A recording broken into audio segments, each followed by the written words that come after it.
August 6th, Wednesday, Transfiguration of the Lord. Today I offer a reflection on this profound mystery. Reflection by Reverend Father Clifford Atta Anim. The Gospel passage is from Luke chapter 9, verses 28 to 36. In today's Gospel, the Church presents the glorious mystery of the Transfiguration, a pivotal moment in the earthly life of Jesus. On a high mountain in the presence of Peter, James, and John, Jesus is transfigured before them. His face shines like the sun, and his garments become dazzling white, as described in Matthew chapter 17, verses 1 to 9, and also referenced in Mark and Luke. Standing beside him are Moses, the lawgiver, and Elijah, the prophet, two towering figures representing the law and the prophets, now bearing witness to the Messiah. Yet Jesus outshines them both, revealing that he is not merely a teacher or prophet, but the beloved Son of God. The primary purpose of this divine revelation was Jesus' own strengthening before his passion. As he approached Jerusalem to face suffering and death, he ascended the mountain to pray and enter into intimate communion with his Father, as we read in Luke chapter 9, verse 28. The appearance of heavenly figures and the affirming voice of the Father. "This is my beloved Son, with whom I am well pleased. Listen to him," provided divine confirmation of the path ahead, the cross followed by resurrection. The secondary purpose was for the sake of the apostles.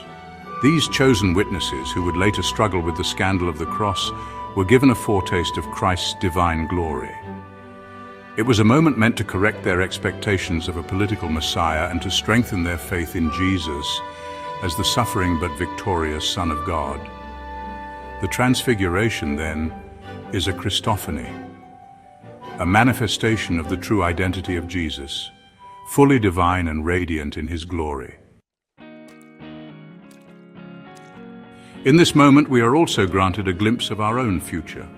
St. Paul writes that Jesus will transform our lowly body to be like his glorious body, as we read in Philippians chapter 3, verse 21.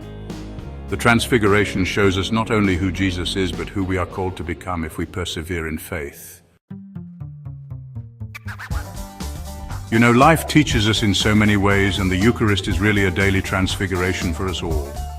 At every Holy Mass, we witness a profound transformation. Though yes, it's veiled under the signs of bread and wine, the elements become, through transubstantiation, the very body and blood of the risen and glorified Christ, as the Catechism reminds us. Just like the apostles on the mountain, we're invited to see with the eyes of faith and draw strength from this encounter so that we can carry our own crosses. The sacraments are, moments of transformation. God transfigures us spiritually through the sacraments. In baptism, we are made new creations and adopted into the divine family, as St. Paul says. Through confirmation, we receive the gifts of the Holy Spirit, enabling us to bear witness with courage. In confession, the Lord restores us, transforming hearts burdened by sin into hearts renewed by mercy. Every sacramental encounter is a mountaintop moment, truly meant to change us from within. Hope for our dark hours. When we face seasons of fear, confusion, or loss, the memory of the Transfiguration reminds us that, beyond every Good Friday lies Easter morning. Like the apostles, we may not fully understand the mystery in the moment, but we're invited to listen to the voice of the Father who assures us, "This is my beloved Son. Listen to him." Let that voice guide us through the shadows into the light of Christ's eternal glory. So let us live as people who have seen his glory and share that light with others, confident that one day we too shall be like him, for we shall see him as he is. God bless you.